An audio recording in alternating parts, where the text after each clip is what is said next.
the Ministry for Water and Environment in Uganda. We also have Elin Adolfsson. She's a young water professional working at and helping out at the Global Commission for Water and Economics at the OECD. And also Milena Angelova, who is the rapporteur for the European Economic and Social Committee, and working on an opinion piece linked to water. So we are very happy to have you here, and you will later on we will invite you up here, so that will come, of course. Before that, I will make a presentation on what is called a Global Water Cooperation Outlook Report. It's work that we initiated a while back, and where we have developed some different reports trying to make progress on the knowledge of water cooperation, also how we can longer term use that knowledge for building better policies, for building better capacity among water decision makers. So I will talk a little bit more about this, and also presenting some results on what is called the Water Cooperation Preparedness Index. So we have made use of existing global data to assess what we call the cooperation preparedness of countries. So it's more looking at cooperation at the national, subnational level. Then we also have a set of very interesting case studies. One is from the Shabelle-Juba Basin, looking at strengthening the knowledge and data sharing between governments. And we have one looking at international water cooperation and the human right to water, looking at it from a shared groundwater aquifer in northern Africa. Then we also have one case focusing more on water cooperation aspects linked to indigenous peoples. It's called Indigenous Territories Contribution to Atmospheric Moisture Flows. And we will have some CV colleagues and some other colleagues making these presentations. So I think we're looking forward to a very interesting session. We're also hoping that there would be time left over for engaging a bit with the audience here. I hardly see you. The light is right in my face here. So we will try to engage as much as we can with you during this event. I think I just stop there. I think I've said what I needed to say as part of an introduction, and then move over to the first presentation. I don't think I said it, but my name is Håkan Tropp, working at CV, currently the acting Chief Operating Officer at CV since March this year, and also in charge of what is called the International Center for Water Cooperation. And a lot of this work on water cooperation we do through this center. I'll come back and explain this a bit more later on. I think with that, let's get moving to the presentation here. Just pull it up here. I'll try to do it in stereo here somehow. Let's see here. Yeah, there we have it. So first of all, let me then introduce shortly this work we do on water cooperation, and something we do mainly through the International Center for Water Cooperation. It's hosted by CV, but a broader cooperation with UNESCO, the Swedish government, and we're also receiving support from the Dutch government. Working also with Uppsala University, colleague Ashok Svein is here representing Uppsala University. So also where we're doing a research school on water cooperation and conflict issues with Uppsala University. So actually, you can say the mandate of the center is really about promoting knowledge on water cooperation and conflict.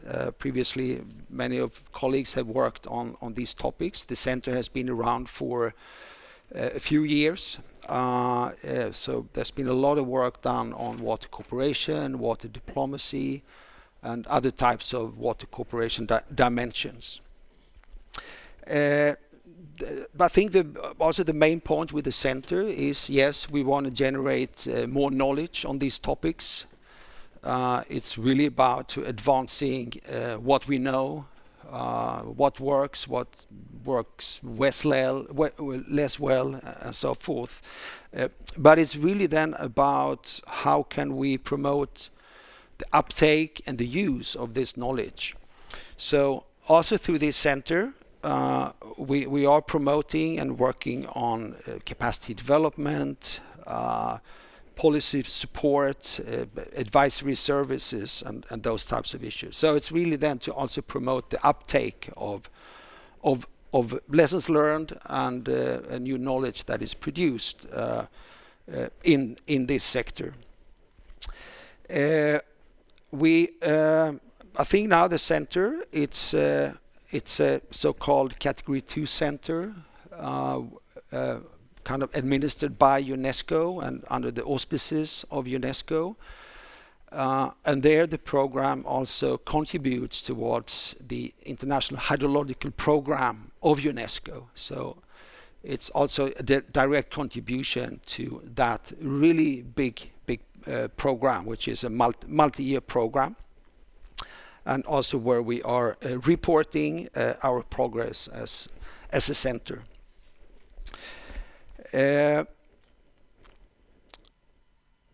We are actually now, so typically with these centers, you have an agreement for 6 years. So we have up till end of 2026, and then we are hoping that we can extend this period for another 6 years. So this is a very typical process of these types of centers under the auspices of UNESCO.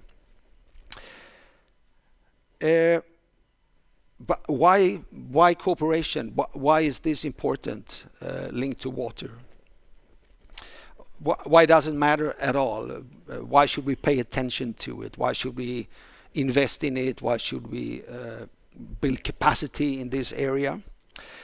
I think from my perspective, and in light of increasing water pressures, it's really important that we cooperate on water. So it's really to promote different types of cooperation mechanisms. It can be formal, informal, it can be at the local level, it can be at the international level. So it's really to look at it from this multi-scale perspective, multi-stakeholder perspective, and of course also the cross-sector perspective. So I think the scale, stakeholders, and sectors, these are three very perspectives to look at in a cooperative framework. I think also here it's important to keep in mind, yes, we talk a lot about climate change as a driver of shifting water supply, and that is of course very critical. But it's also very critical to not forget issues of demographic changes, economic development that really drives the demand side of water. So I think it's very important to look at both the water pressures in terms of water supply and water demand. And also very important then what type of measures that can be applied when it comes to managing supply and managing demand. I think historically in the water sector it's been a bit better at managing the supply side and less good at managing the demand of water. So I would say that of course in both spaces cooperation is important, but very critical when it comes to managing demand of water. Then of course we also know that water cuts across borders, sectors, etc. It cuts across all the SDGs. So really, if we want to achieve many of the SDGs, like hunger targets, poverty targets, health targets, then we also need to work on water issues. So realizing SDG 6 on water and sanitation for all will also make a very strong contribution towards reaching other types of SDGs. I think then finally, it's not at all necessarily let me see here, now I'm forgetting there, sorry for that. This is of course not like a comprehensive list. There are other reasons too why we should focus on cooperation. But one additional one is I think the complexity of water management and use. And we work a lot with different types of integrated perspectives, nexus approaches, adaptive management, source to sea perspectives. So I think here to be able to work with these management principles, and of course they can be applied in many different ways depending on the context. But I think a commonality is really that working and implementing integrated approaches would really take collaboration across stakeholders, sectors of various types. So I think what we can see with increasing water pressures, is very much about working with cooperation, working with in very transparent ways, what's happening with the water resource, what are the effects of climate change, what does the demand look like, how is water being used. All these things needs to be resolved, and it's really then critical to work on cooperation aspects.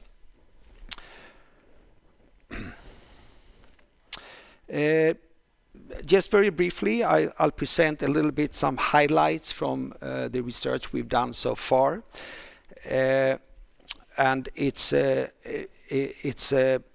initiative that really aims to increase our knowledge and understanding of what factors drive cooperation, and there we look at several different factors we think are important bases for cooperation. And then of course these factors can be exercised in different ways. They can incentivize or disincentivize cooperation. And it's really then about promoting actions that can lead to improved cooperation, which then of course can lead to more inclusive, efficient and resilient decisions on water.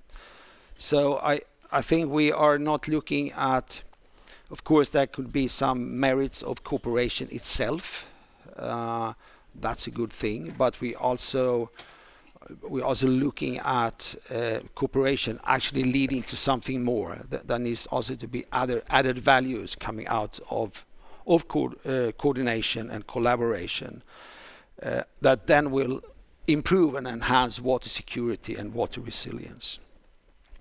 So actually this initiative then, it's really putting emphasis on cooperation aspects and what makes cooperation work. Now in this, what I will present here today, it's focusing more on like the national or country water cooperation preparedness. But then we are also looking at water cooperation at different scales, including transboundary waters cooperation. And of course these things can also be connected in different ways, where the national subnational connects with the transboundary dynamics, of course, and vice versa. So that is something we also would like to explore a bit more, these relationships between these different governance levels or scales, so to say. So I think there are also some quite big gaps, I think, in the water sector, looking at this more multi-scalar or multi-level governance perspective. So we developed a framework, quite a simple one. So we identified, and based on checking the literature, what's been done and what are people saying, what seems to be important. So we identified areas of governance, leadership, financing, data information, and enabling environment or conditions. So these are factors that in different ways affect cooperation. Of course, then this how these things are organized can then lead to different choices made in different contexts on what type of cooperation that's in place. And it can be anything from formal to informal, local to transboundary scales. It could be codified in a policy or a legal text, or something that is very customary water rights, for example, and customary ways on how to allocate and share resources and benefits of resources in societies. And I think, by the way, our case studies are also reflecting some of these different dynamics. So I think that would be very interesting to listen into, and the experiences. So I think based on this, we've developed what we call a Water Cooperation Preparedness Index. It's really combining 70 indicators, or even a bit more, 70 plus indicators from existing global data. So it's not something we have invented ourselves. It's then to make use of existing SDG 6.5 data, which is on integrated water resources management, and also the transboundary waters indicator used by the UN system, and to monitor some aspects of SDG 6. And then we also used data from the GLASS report, which is also something done by the UN system. And here we used data based on from 2018 to 2022. So that's kind of the data sets we are making use of.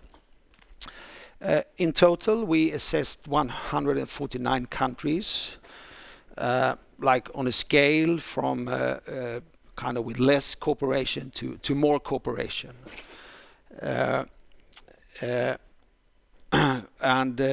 And then also in the report, we provide some examples from around the world of kind of good examples where cooperation has worked in a good way, and trying to make an analysis of that and some lessons learned. I mean, the reason it's 149 is we also had a criteria what we would consider to be like a full data set to be able to say something useful on the country's preparedness to cooperate. So in some cases, countries were not included because the data was not sufficient. So then we choose to say, okay, then we cannot include it this time. Maybe if we do this in the future, it's something we can include. I think here, and important to say, that this index is not like a precise instrument or tool, but it provides an indication of the state of a country's water cooperation preparedness. Importantly, it doesn't say necessarily to what extent cooperation is happening. We cannot say that and state that with this data, but we've chosen then to frame it as how well prepared are countries when we then look at these cooperation factors like governance, like leadership, financing, and data information, and also some indicators more on enabling conditions.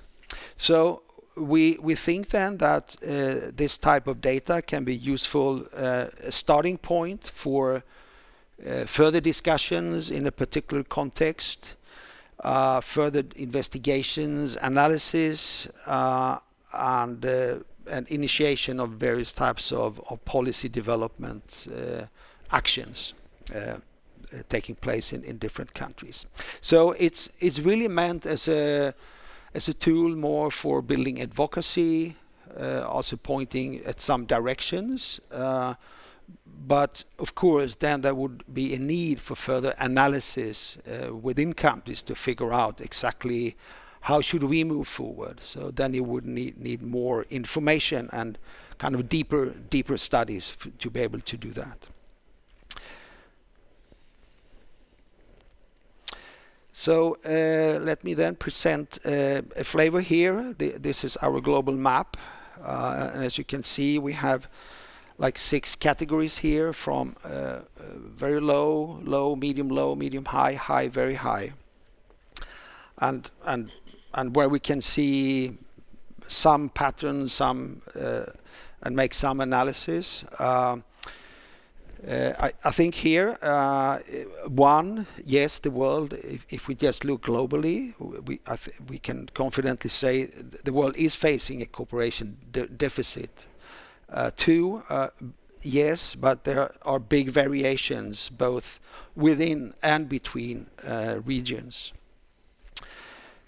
So, for example, the average level of water cooperation preparedness across all countries is medium-low. So it's kind of doing on the lower side of this index. For example, the most common preparedness score are low. So 35 countries in total scored low. Medium low was some 33 countries, and medium high some 35 countries. So you can also see there are variations between low and higher scoring.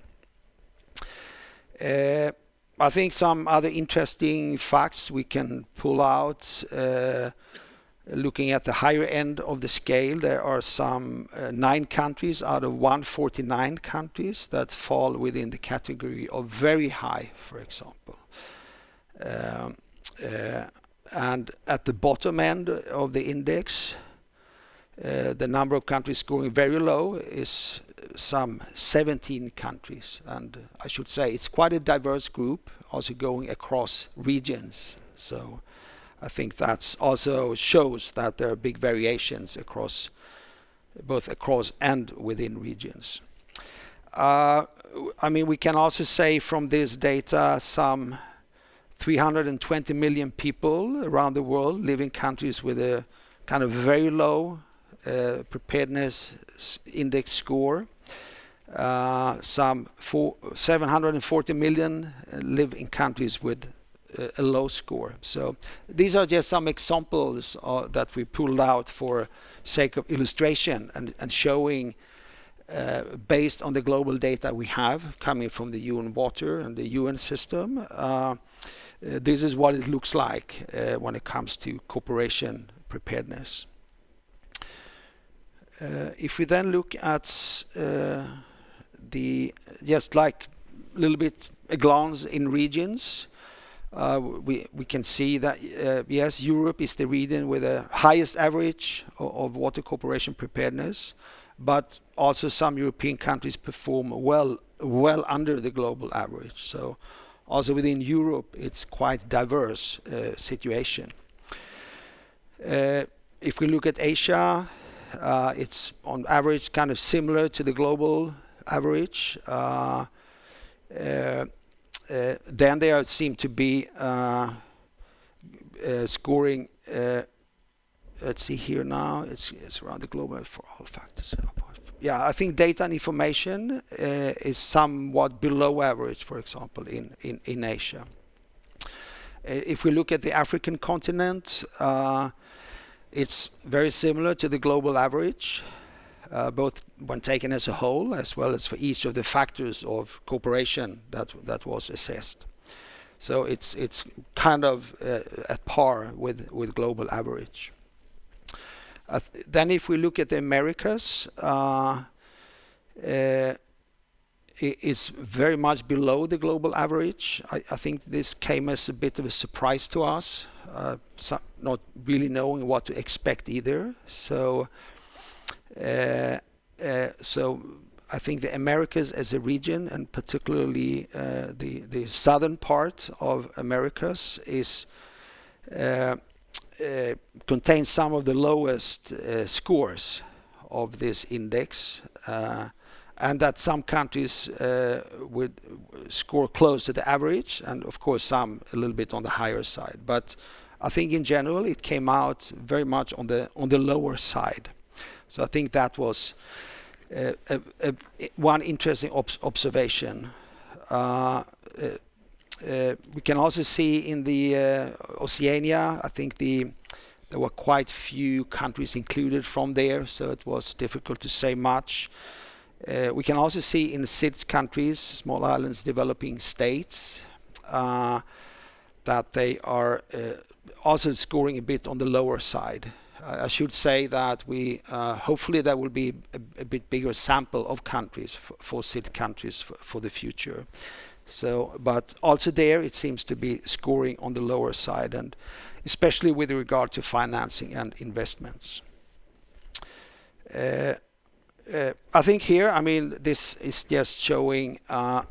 Sorry for here. This picture here. I think the line is the median, and the X is the average. So it's just to look at where the regions are located. So you can see the world here on the right-hand side. We also did one for LDCs, least developed countries. So in fact, they are scoring quite close to the global average. I think that's very positive. But you can see that some like SIDS Americas are scoring quite well below the global average. I think there I'll just stop, and where it's not easy to remember this URL address here. Write to us, and we can provide a link. So, and where we have publicized some results is up on our website. So, but we are still working on the final reports, so that will be out later this fall. We're also working on a report looking at transboundary water cooperation innovations on the African continent. So we've been surveying some 30 plus basins and really trying to pull out useful cooperation examples, and I think that will also be a very useful type of report you can use for debating what works when it comes to water cooperation, and having looked at this in Africa more from a transboundary perspective. I think with that, I just close this presentation. A lot more can be said, and maybe there are some quick questions, like 1 or 2 minutes, just for clarifications. I don't see, must have been very crystal clear. I don't see any hands up in the air, so fantastic. I'm sure there are lots of questions, but we can take that later maybe. Yes, there is one up there. We take one very quickly and then we move on. Thank you so much. I came in a bit late, so apologies if you covered this. On your map, there are portions that are white, Canada being one of them. Is that just no data? It's white on the map. We know nothing about that part of the map. Actually, it's because there was not sufficient data, which surprised me actually. So I think if we, of course, we went back to look at the data sets we are using. So I think also we could see that what Canada has replied to the UN system in this SDG 6 monitoring was not sufficient. So I don't think they were even, I think they were even white on their map, so to say. So, which is a bit surprising. I agree. I would think that Canada would easily provide this type of information the UN system requires. But yeah, this was the case. Okay, let's move on then. Thanks. Thank you so much. Let me introduce Anna Tengberg, Anna works at CV and is engaged in a lot of different research and other activities at CV. And she will be talking on a presentation called Foster Enhanced Water Cooperation in the Shabelle-Juba Basin by strengthening knowledge and data sharing at all levels of government. Please, Anna, the floor is yours. Thank you very much, Håkan. And could I have the first slide, please? Yes. So I'm going to present. Do you want to have it? Oh yeah. Okay. Thanks. And then it's just arrow. Yeah. So I'm going to present a study in progress on fostering enhanced water cooperation in the Shabelle-Juba Basin by strengthening knowledge and data sharing at all levels of government. And you can see a map of the basin there. Most of it is in Somalia, but the upstream parts are in Ethiopia. So I'm doing this study together with Hussein Yusuf Ali, based in Somalia, and Muges Shefera in Ethiopia.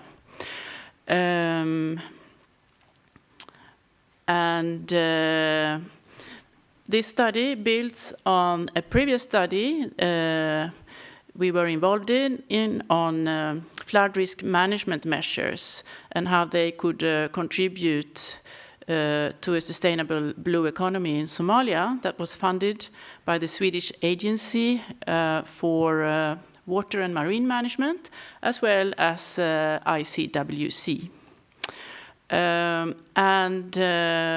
First of all, maybe I should mention that this is a huge basin that is not so well known. It covers almost 3% of the African continent, yet it has only one gauging station. So you can understand the need to find new ways of generating data and information to inform policy and decision making.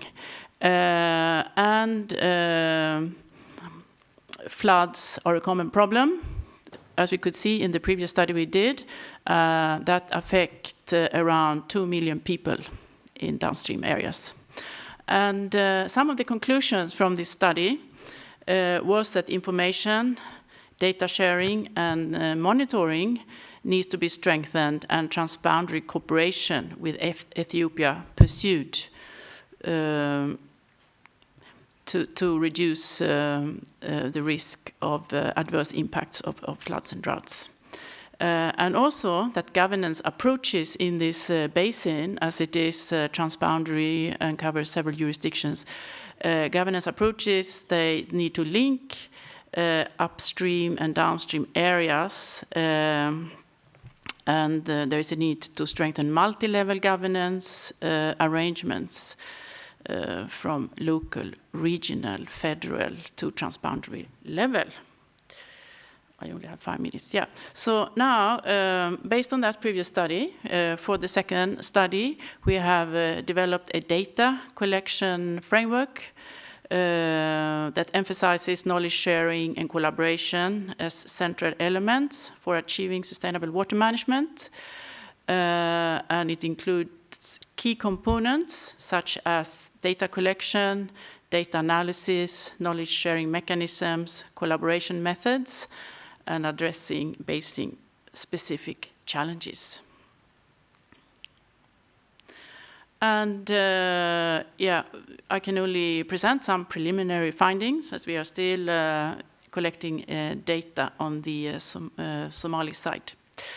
But we have seen that there are limited data sharing platforms and mechanisms in place in this basin.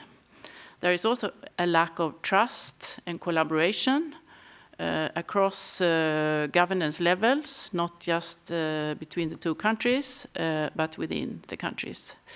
There are also data privacy and security concerns.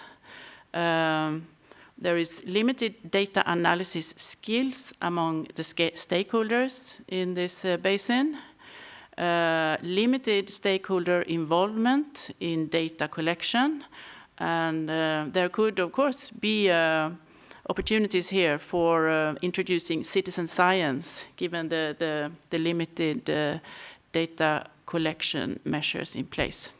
There is also a lack of funding and inefficient use of existing resources for data collection, and limited use of data visualization tools and techniques that can also be integrated into decision making. So here we talk about, of course, GIS, Geographical Information Systems, and remote sensing. And there is a reliance on primary data, limited use of secondary data, and lack of standardized data collection methods. So the expected outcomes of this study that we hope will be ready before the end of the year is a comprehensive policy brief providing actionable recommendations for enhancing water cooperation with a specific emphasis on knowledge and data sharing at the local, regional, and federal levels. We also hope the study will lead to increased awareness among stakeholders and the general public about the importance of water cooperation in this basin, given the risk of floods. And we also hope that it will establish a solid foundation for future collaboration between Somalia and Ethiopia, fostering cooperation on equitable water allocation and climate resilient water resources management. So I think I end here. Thank you very much. Thanks a lot, Anna. Yeah, if there are one quick question to Anna, as I'm called on MOES, the next speaker, we can entertain maybe one quick question, if any. No? Okay, thank you. I think some of us can stay on after the event here, and we'll be happy to discuss further. Let me then introduce MOES Aloui, Senior Manager at CV. Welcome. Please. And he will be talking on international water cooperation and the human right to water realization in northern West Sahara aquifer system. Please.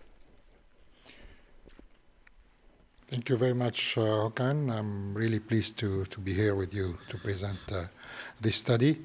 So the study, we initiated the elaboration of this study a few months ago. Now we have a first draft that will be reviewed by some colleagues, and hopefully it will be available during the next month. So the study is about the international cooperation and the human right to water realization in northern West Sahara aquifer system. So you can have a look to the different chapters of the study. So we try to apply the methodology that have been presented previously by Håkan regarding water cooperation, assessing leadership, governance, and the other factors. At the same time, we try to assess as well the realization of the human right to water at the national level and at the transboundary and international level regarding the three countries sharing this aquifer. So the aquifer is one of the most important transboundary aquifers in MENA region and in North Africa. It's around 1 million square kilometers, and it is considered as one of the most successful systems in terms of water cooperation. From the moment that we had an arrangement between the three countries initiated in 2006, so there was a ministerial declaration in that time to implement a permanent consultation mechanism. So since 2008, three countries initiated the collaboration through this permanent mechanism, and recently in 2024, this year, they signed a new agreement, and now they established that we will have a permanent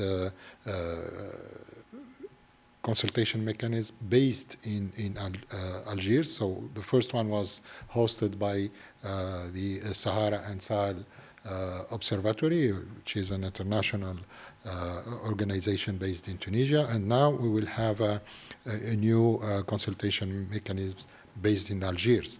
At the same time, they decided to create a joint working group with representatives from the different countries to enhance, I would say, collaboration and investment in desalination and other sectors within the aquifer. So as I said, we try to implement this methodology on water cooperation to this case study. So we developed a first questionnaire. So we used the questionnaire of water cooperation that has been developed by Håkan and other colleagues, trying to assess and evaluate the different factors, as I said, governance, leadership, data sharing, funding, and so on. And we developed another questionnaire to measure the level of implementation or realization of the human right to water based on the different criteria and principles of this human right. You know that we have criteria like accessibility, affordability, acceptability, and so on. So we try to evaluate this at the national level for each country, and also the principles regarding access to information, public participation, accountability, sustainability. So you will have these questionnaires result within the study, but to make brief my presentation, I will move on to the initial conclusions and recommendation through this study. So first of all, there are some conclusions and recommendations regarding transboundary cooperation. So we can say that the cooperation between the countries initiated since the 80s of the last century. So we had bilateral arrangement and multilateral arrangements, but all these arrangements could not be considered as binding international instruments. So it's still considered as soft law. So our recommendation is that we think that it's time now to move to a better type of arrangement, I would say a treaty perhaps between these countries that could be ratified by the legislative powers of the three countries with the establishment of a permanent commission. So this commission could enhance the cooperation between the countries, and these arrangements will be based on the international law principles. So this is what we are recommending. The Commission could be also have some prerogatives in terms of dispute settlement between the countries, knowing that now there's a big pressure on the aquifer in terms of overexploitation, pollution, and so on. And we are also recommending to activate this working group on investments and infrastructures to push common implementation of common projects in the aquifer, such as brackish desalination plants, wastewater reuse, and so on. Regarding the human right to water, I would say that now the countries, they have specific legislation recognizing the human right to water. They have updated strategies giving the priority to drinking water networks and accessibility. Large investments are in place, like seawater desalination plants in Algeria and Tunisia. The level of accessibility is considered satisfactory compared to other countries in Africa. Drinking water is affordable because it's highly subsidized by the governments. And water quality, we have standards and legislation on water quality, and many tests, thousands of tests are carried out every year to make sure that drinking water is complying with these standards. But the arrangement in place, they don't recognize or enshrine or address the human right to water. So this is why we are recommending or suggesting that within the treaty, we could have this enshrinement of the right to water, such as the UNEC protocol on health and water, for example, recognizing the priority of this human right to the population.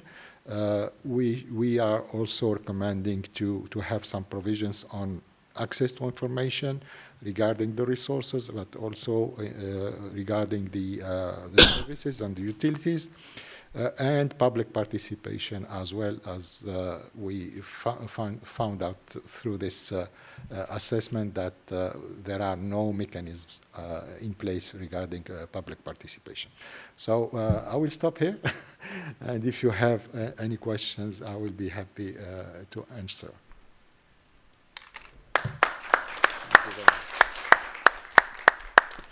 Thanks a lot, Moaz. If there is like one burning question, we can take it to Moaz. No? Let's introduce the next speakers. Thank you so much. Really, really great. Thank you so much. I think it's really like diverse, very interesting case studies, and we will have another one, which I think is very interesting. It's by David Abart Coleman, Senior Program Manager at CV, and Katerina Vanelli, who is a researcher at the Potsdam Institute for Climate Impact Research. And you'll be sharing the speaking time on indigenous territories' contribution to atmospheric moisture flows. Please, go ahead. Thank you. Yes. So as you might have gathered, the ICWC funds a whole lot of activities about building knowledge. And this project is essentially about trying to identify some of those gaps that are out there. Is that working? Right. So Indigenous territories and Indigenous peoples' lands are estimated to cover about 24 to 28% of the globe, including waters.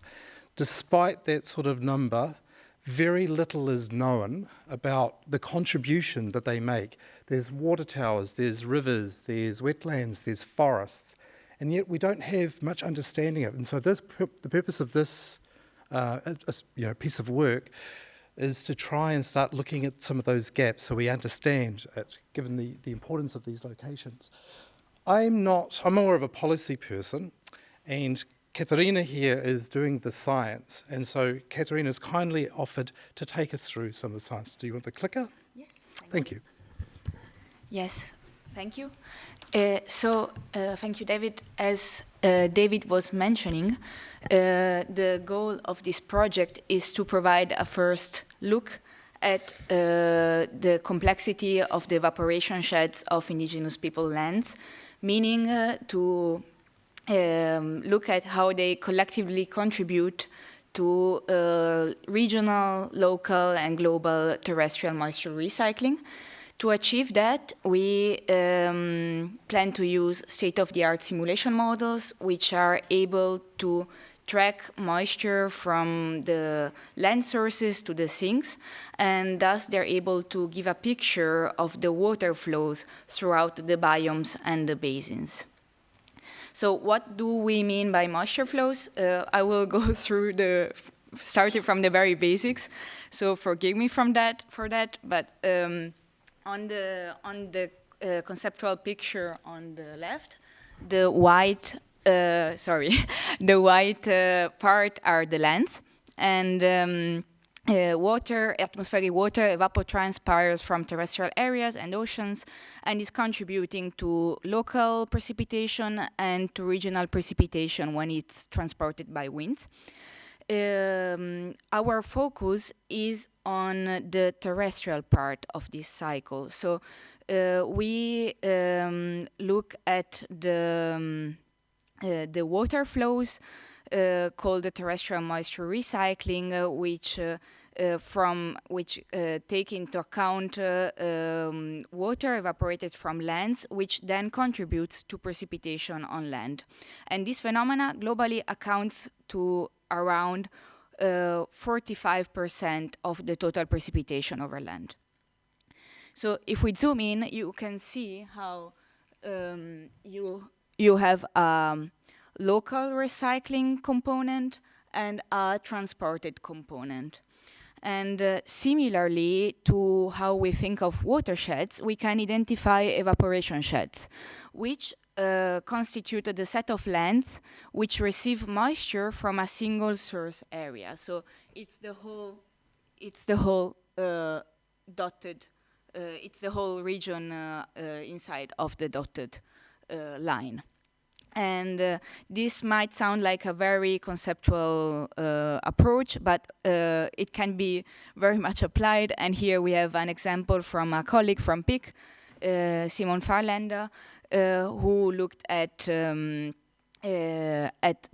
Amazon basin and how this region is generating moisture, which is mostly going into its own basin. It's in the Amazon basin boundaries, but it's also flowing to other regions and contributing to precipitation at continental scale.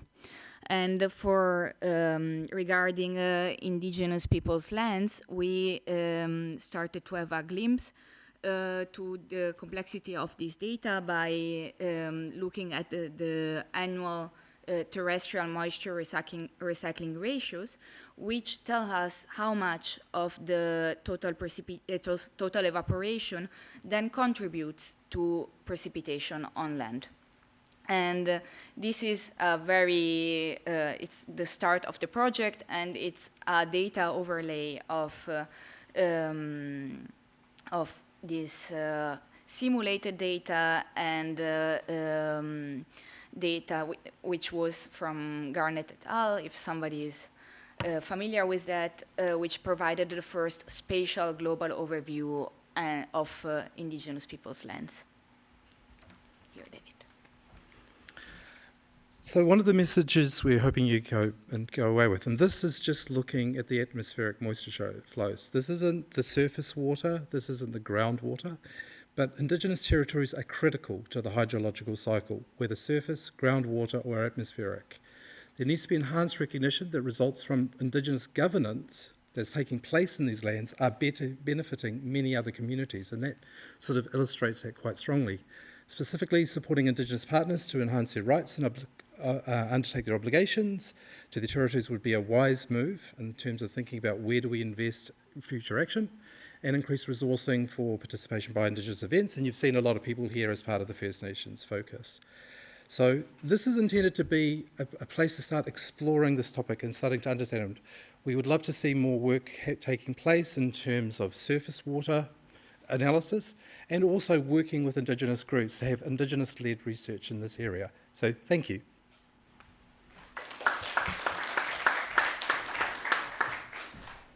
Yeah, let's provide the same opportunity for you if there is some burning questions. Trying to see here. I don't think so. No. Thanks a lot. Thanks a lot. I think very interesting. I think these cases in different ways also illustrates that it's not only about sharing the water we can see, for example. I think that's how we commonly think about water cooperation. That's the water resources we can flow in a river or water in a lake, for example. I think here there are really good illustrations of the need to look at the groundwater, typically the water we don't see, that really lags behind when it comes to legislation within and between countries. I think also looking at like the moisture shed, for example. I think this is very interesting examples on how we can expand our horizons and how we can also that we need the water resources perspective in these water cooperation tools and methods, so to say. There are, of course, others. Some talk about more problem sheds, for example, so you have to go beyond a particular basin, for example, and lots of things affecting the basin outside of the actual watershed. Also talking about looking at the sharing of the benefits of water. I think this like could be water, land use, for example. I think this last case was one illustration of that. Thank you a lot for these presentations. Very interesting. Really looking forward to the final reports coming out later this year. So I think that will be very, very interesting to follow. I think now we have 35 minutes left, and finally we will let our panelists in here. So Milena Angelova, please. She's the rapporteur for the European Economic and Social Committee, and she's working on an opinion on water politics called Empowering Youth, Women and Indigenous and Local Communities. We also have Elin Adolfsson, please, working as a young professional at OECD and supporting the work of the Global Commission on Water and Economics. We have Comfort Molosiva, Executive Secretary, the Orange Senqu River Commission. Very much welcome. And then finally, we have over here Kalisti Mugaya. He's the Commissioner for Water Resources Planning and Regulation at the Ministry for Water and Environment in Uganda. Fantastic. Let's give them a big hand. Thank you. Let me pose some first question to each one of you, and if you can, some 2-3 minutes in replying. If I maybe start with Caliste there out on the side. So from your perspective, Caliste, and I do know that you are and the work you are leading at the ministry is very much on promoting catchment-based integrated water resources management. I think your unit is also responsible for transboundary water cooperation from the country perspective, and of course the Nile being the big river that springs up there in those areas. How would you see these, or what would you see as some of these key cooperation factors? And from your perspective, what would you see as maybe the different opportunities and risks when it comes to leadership issues, governance, data and information, and financing, for example? So with these types of factors, what would you see as some of the main challenges as well as opportunities? Okay, thank you very much, Håkan. Good morning, ladies and gentlemen. Yes, greetings from Uganda. Uganda is a country that has a lot of water resources, but of course we continue to suffer water insecurity. We have challenges related to flooding. Big part of Uganda during the rainy season is actually underwater. We have Lake Victoria as one of the main freshwater lakes, and normally we receive water from the countries within the Nile Basin. Uganda is downstream to Kenya, to Tanzania, Rwanda, and Burundi, and we receive a lot of water from those countries. But Uganda is also upstream of South Sudan, Sudan, and Egypt. So whatever comes from upstream countries, of course, affects us, but also what we release affects downstream countries. The last few months we have been having really the highest rainfall ever in the region. Our Lake Victoria levels reached the highest level ever in history, 13.66. In 1964, we reached 13.41. So this year, we reached the highest level, and most of the areas around the lake were flooded. We have one outlet of Lake Victoria, Nile, so we had to release a lot of water to relieve pressure on the dams. And of course, this is causing challenges to downstream countries, South Sudan, Sudan, and Egypt. But within the country, of course, water resources also don't follow administrative boundaries. So we have decided to address these issues following a catchment. Again, we have administrative units, but the catchment is an area which contributes water to a common point. So I've divided the country into 4 major basins. We call them water management zones. And within those basins, water management zones, we have smaller units called catchments. Now, we have realized that to address challenges of water scarcity, and of course, degradation of the environment, landslides, pollution, and all that, we decided to bring the stakeholders together. So we realized that if we don't bring the stakeholders together to address these challenges collaboratively, it it will become very difficult to address them. As, of course, has already been mentioned, water touches every aspect of life. Many sectors, all sectors in the country depend on water. So we have not had opportunities for bringing them together, so we have created governance structures so that we can create opportunities for participation. So we bring now the private sector, the civil society, the cultural institutions, the religious institutions, academia, and other government institutions to work together. First of all, to appreciate the challenges we are faced with, what is causing them, and what needs to be done to address them.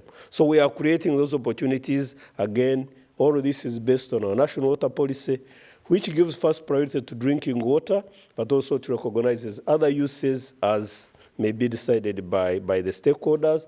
And within that arrangement, we are getting the stakeholders to be part of collecting the data, analyzing the data, and also making decisions out of that. And of course, at the end of the day, we want to make sure that we get champions within the communities to drive the agenda. And this is where the Ministry of Water and Environment is providing leadership. Leadership in the sense that you want all the stakeholders feel comfortable to contribute and feel that they have a role to play. And of course, we are also trying to demonstrate that we can get benefits by bringing the stakeholders together. So we are demonstrating benefits of cooperation. We are leveraging available resources, and again, financing has become a big issue. We are looking at innovative financing.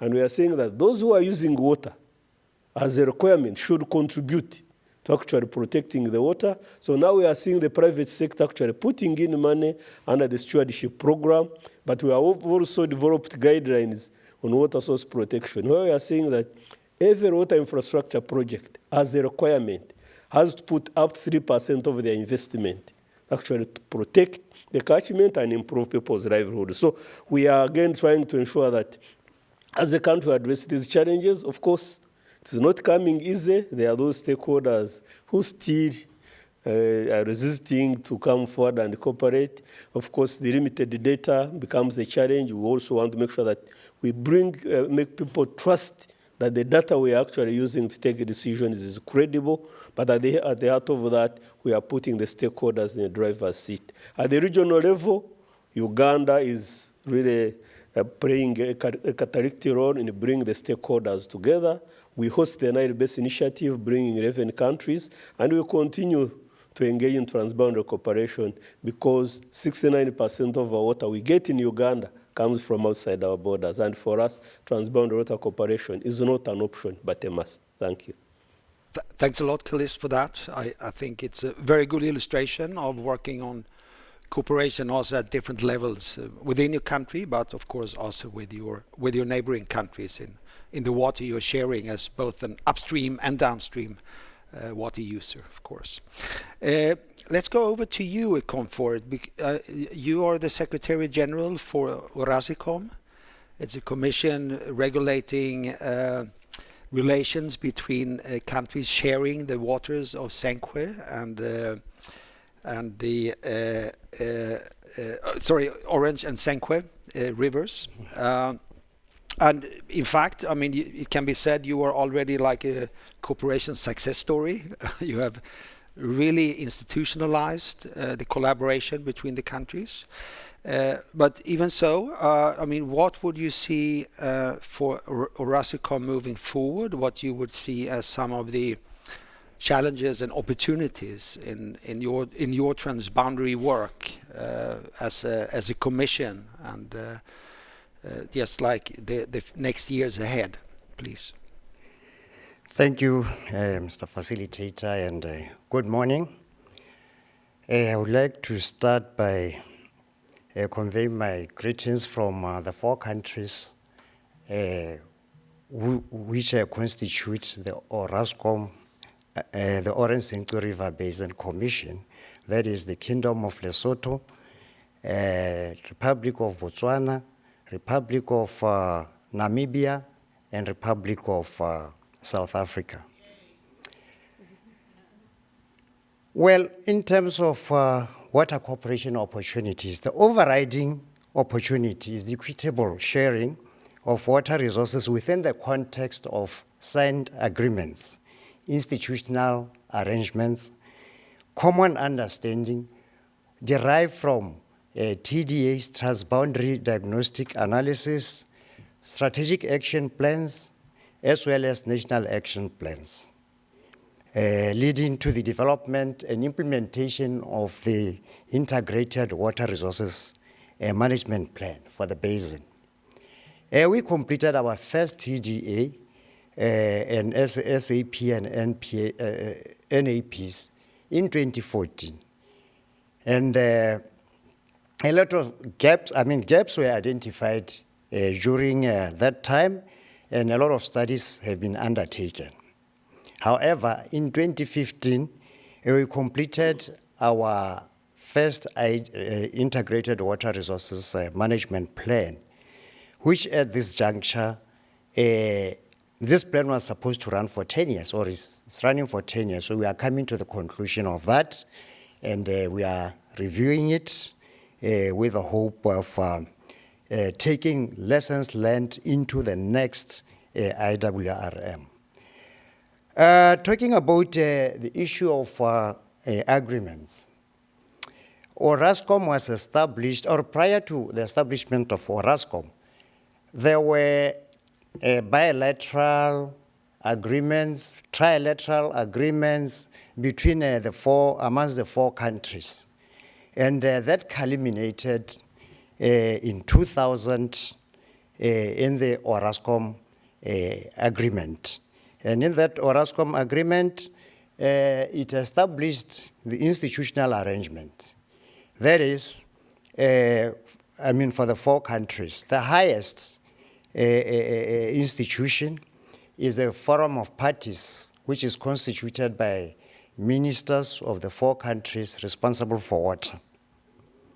And then they are supported by the commissioners. The commissioners, 3 commissioners from each country, and the leader of the delegation is at the permanent secretary level, which is the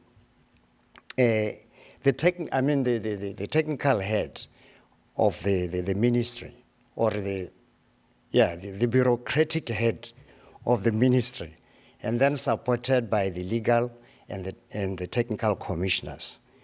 And below that, we've got technical task teams comprising the groundwater task team, hydrology and water resources task team, water quality task team, finance and legal task teams.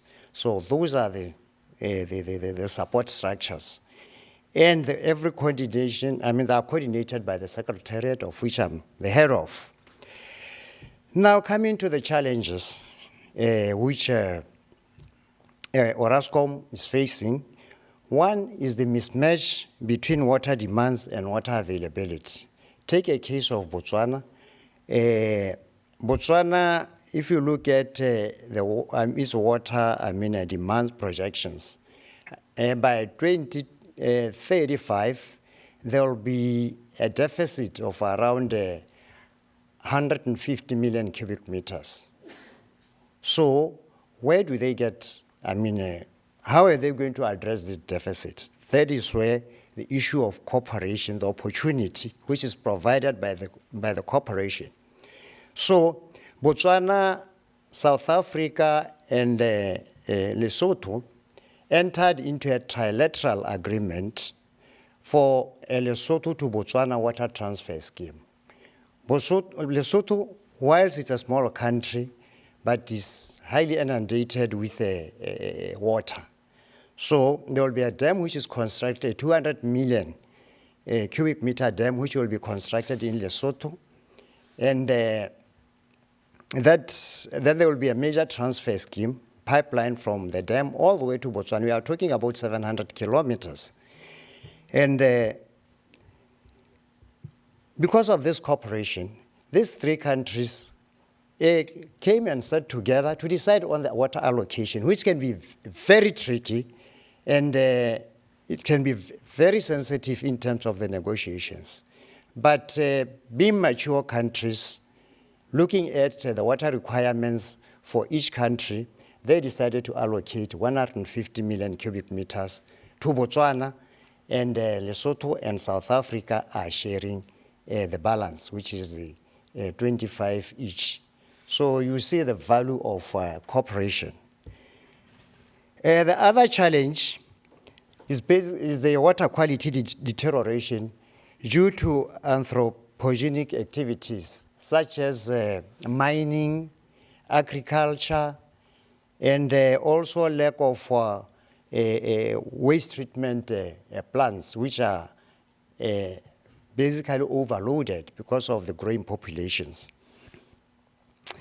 The other challenge is the asymmetry in the level of development amongst riparian basin states. For example, issues of capacity, skills, ability for long-term projection and planning, which may result in one state party knowing its future water demand in advance. To the extent of locking water resources requirement to the exclusion of the other basin state, commonly referred as foreclosure or pre-existing rights. I think a case in point, I think, is this Nile river conflict, where there are issues of foreclosures, especially, downstream, they have foreclosed the requirement, they have locked in the requirements, and at the expense of the upstream countries. So really, these are some, if these things are not handled properly, they may lead to serious conflicts. The other challenge is the farming practices and overpopulation leading to land degradation. And the other issue is the climate change, hence the need for resilience measures. I'm happy to report that Orascom has developed a climate resilience and investment plan. Actually, in November, we will be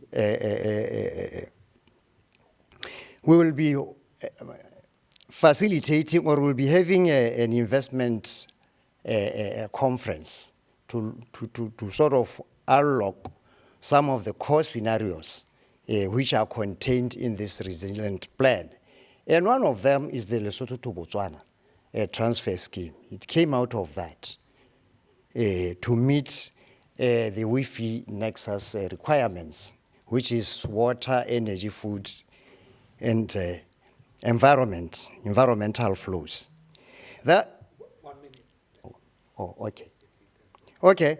The other one is basically lack of financial resources for the river basin organization. But the risk associated with some of these corporations, inadequate dispute resolution mechanism. Like in the case of Botswana, in the case of Orascom, when the agreement was signed in 2000, the arbitrator, or in the event of any dispute, the matter was going to be referred to the SADC tribunal.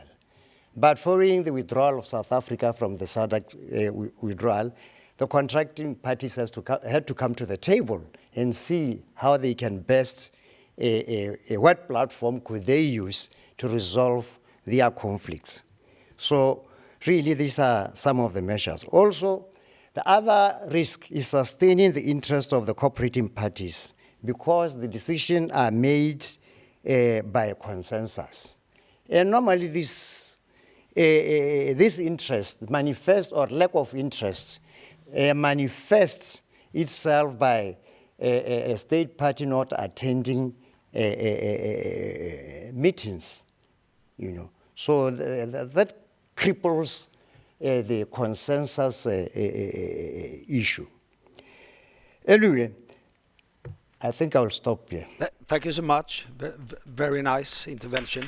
Yeah, and also Kalis, of course. I think this is a very good example of also showing that cooperation is not like a straight line. It's an iterative process. There are progress made at some points. There are times when there is no progress made, for example.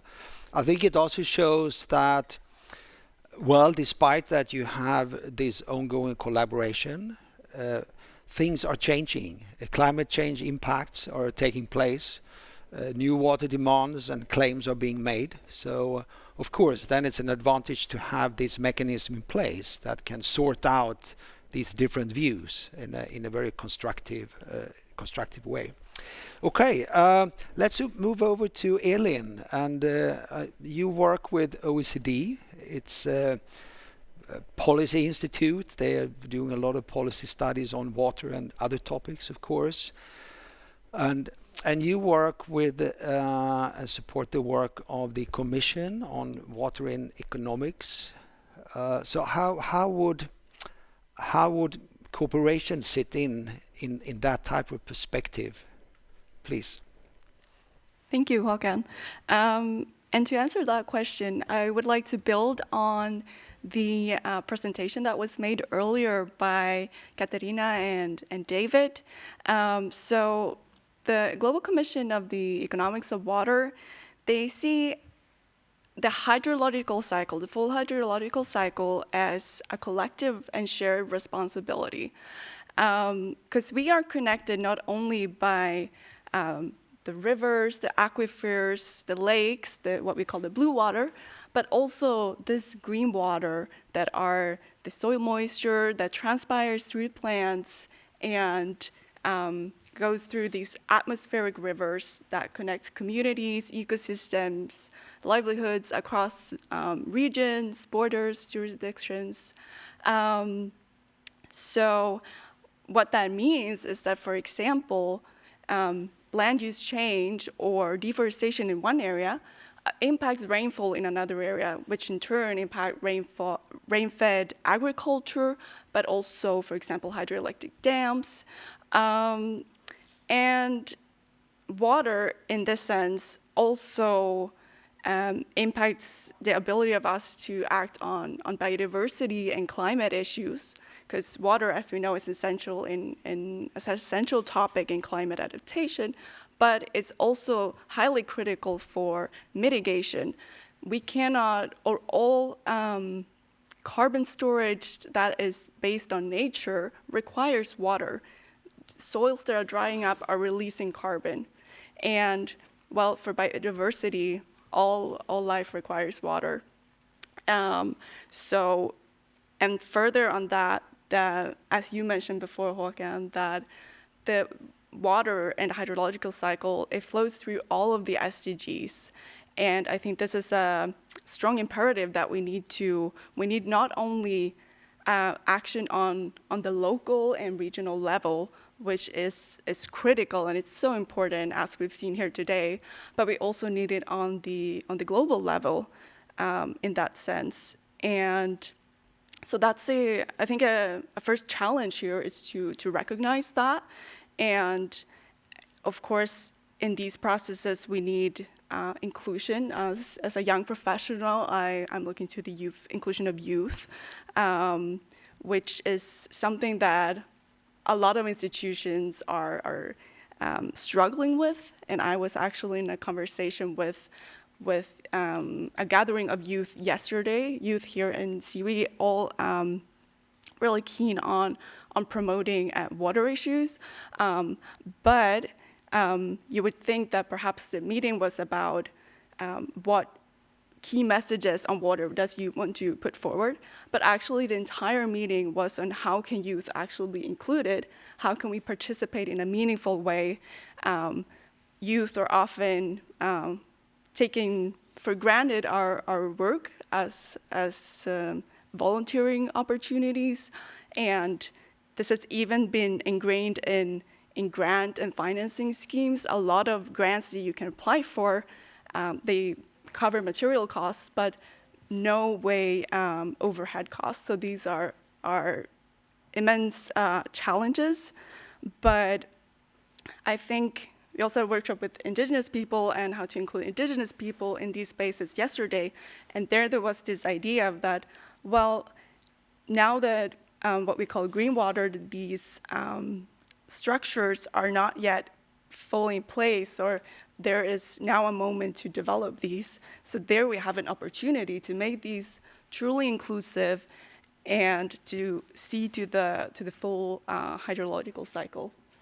So I stop there. Thank you. Thanks a lot. I think that it deserves an applaud. Yeah. And I think very strong statements on the need for inclusion.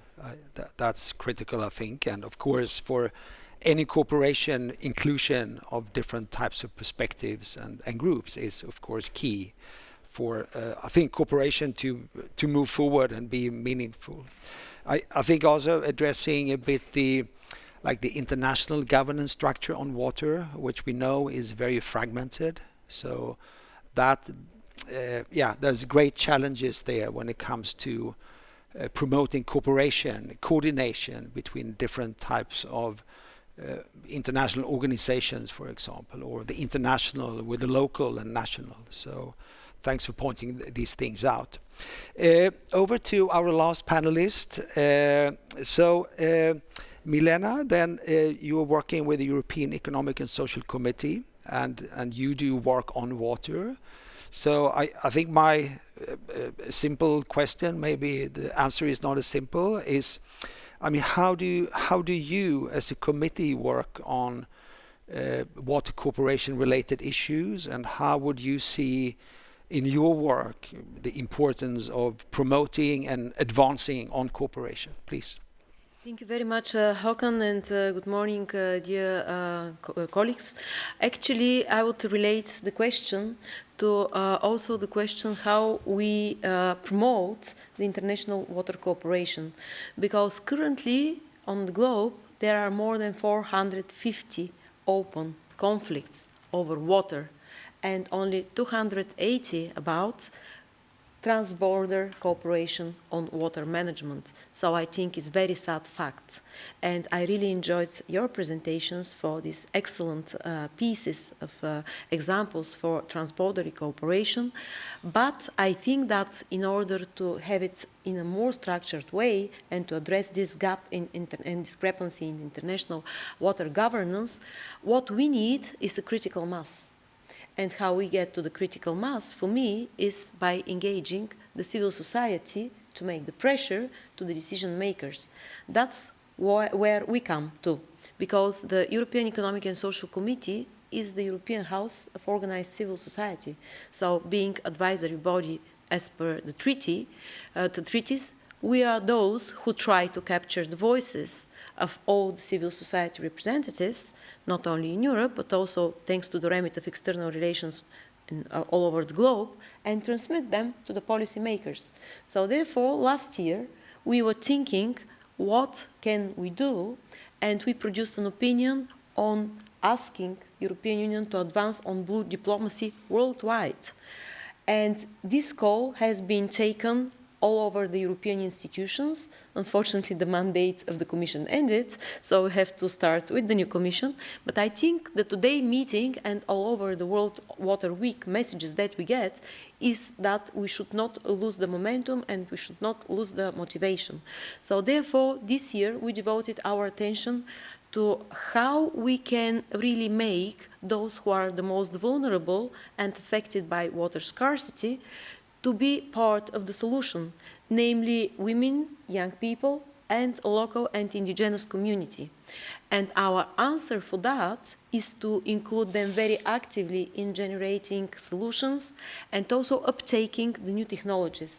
Actually, Calist, at the end of July, I was in Uganda.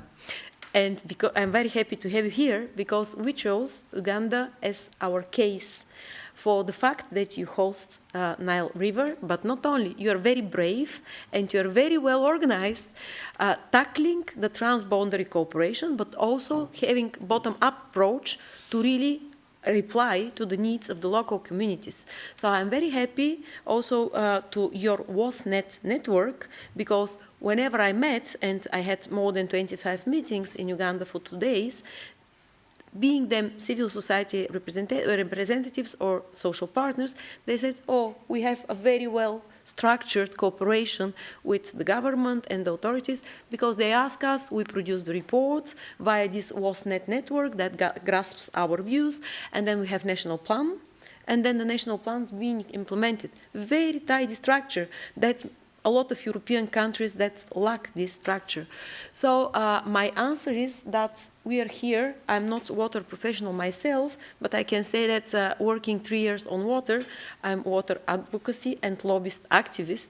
And I think it was also articulated during the last World Water Week conclusions that we have to go out of the purely water community that knows what's the thing, and to really channel this information to those who are in charge to make the decisions. Because once they have the data, they got scared and they feel the sense of urgency, and then we can proceed for expanding transboundary cooperation. So this we will do with our opinions. Thank you. Thank you so much. A big hand. Yeah. I think, unfortunately, we're running out of time. So I think it's a good final ending, saying, well, we really need to engage with other sectors and other types of stakeholders. So I think that's also key for having cooperations with impact. So impactful cooperation with partners across society. So let's end there on that note. Thank you very much for attending this event. We later on this year we will of course publicize these reports. So check our website, the CV website, from time to time, and we will try to make some news items around these publications, of course. So more to come for the future. Very much for coming here and listening to us. Thank you so much.